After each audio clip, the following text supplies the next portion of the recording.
There's been this narrative going around that Microsoft is just buying all kinds of studios to join Xbox, that they're forcing their way into studios and buying their way to their success. Yet, why have so many studios joined Xbox? Could it be that they actually want to join Microsoft and Xbox above other publishers? Let's get into why studios want to join Xbox and why it might be the best place to currently go for so many developers. Let's get into this.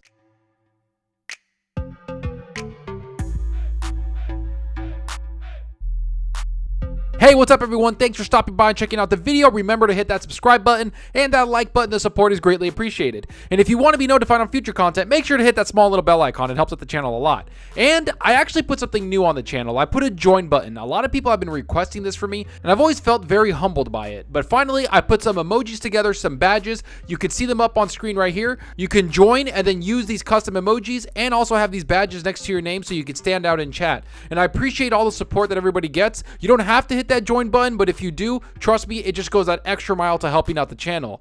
But enough of that. Let's talk about this narrative going around that Xbox is buying all kinds of studios because they want to get a stranglehold on the gaming industry like there's some kind of villains.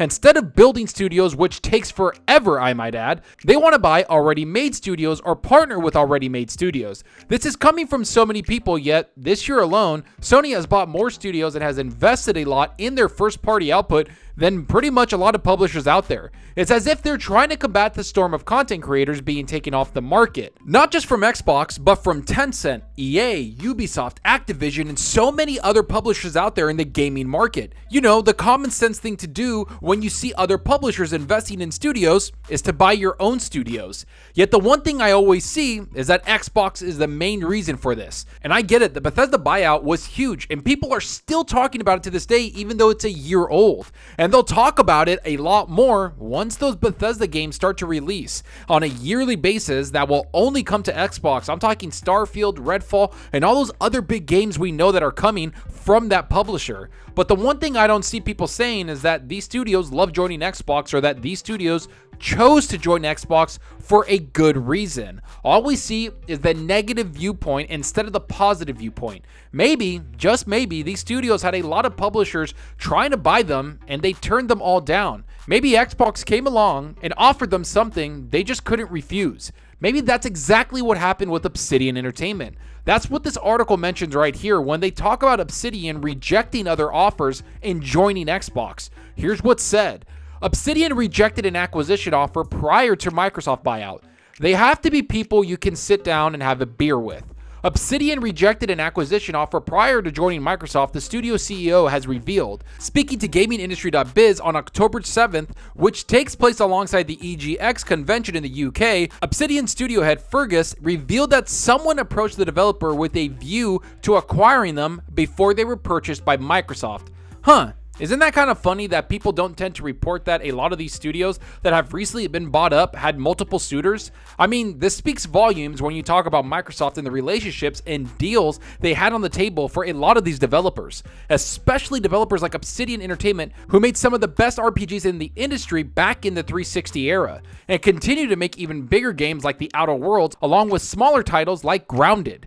They're extremely talented and also very well put together. The only thing they had trouble with was getting funding and basically keeping the lights on at the studio. I mean, they have over 200 developers on staff right now, so it requires a lot of money for them to get a game off the ground. Yet, even with those problems, they decided to reject certain offers from other publishers and decided to stick with Xbox, which is something they say right here.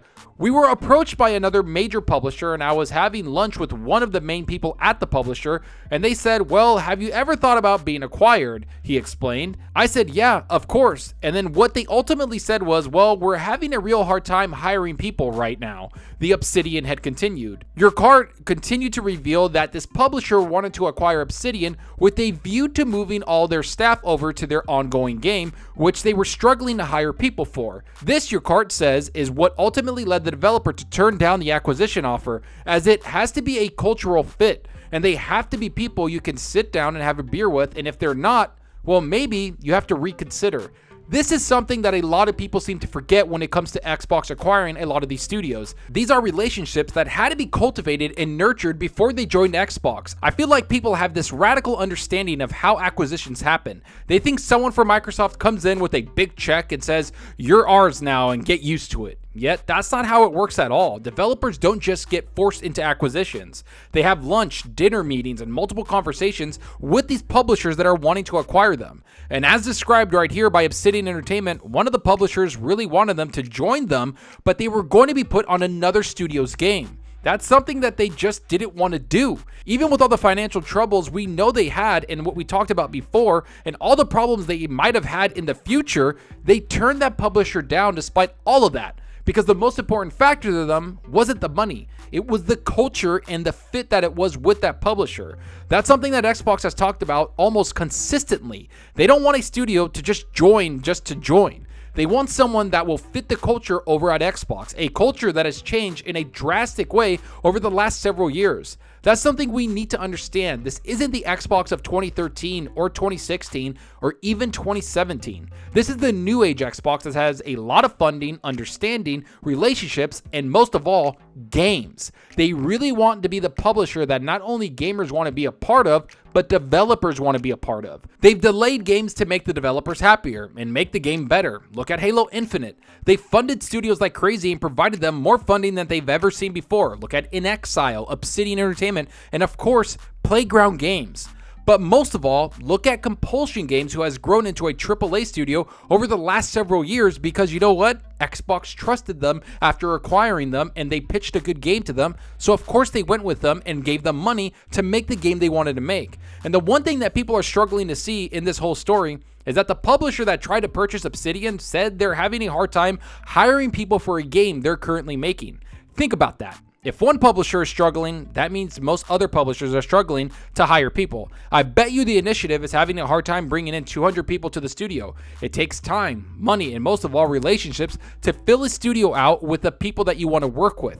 That's something that Xbox figured out quickly and decided to fill in their first-party studios with developers that are already friends. Studios like Bethesda and all their AAA developers they have on hand. We see it with the third-party deals like IO Interactive, Avalanche Studios, and of course Crystal Dynamics with the Initiative. AAA studios that have worked together before who are going to be making massive games for Xbox. Yet most of all, we saw it with the studios Xbox bought over the last 3 or 4 years, especially Obsidian Entertainment, who seems to have multiple projects in the making, something the article talks about right here. Microsoft acquired Obsidian Entertainment back in 2018 when the studio was known primarily for RPG hits like Pillars of Eternity 2, Deadfire, and Fallout New Vegas. Since then, Obsidian has launched The Outer Worlds and several DLC expansions and Grounded, a small adventure game which debuted on the Xbox preview program for consoles and PC alike. Now though, the developer has avowed on the horizon a mysterious first-person RPG set in the same world as Pillars of Eternity.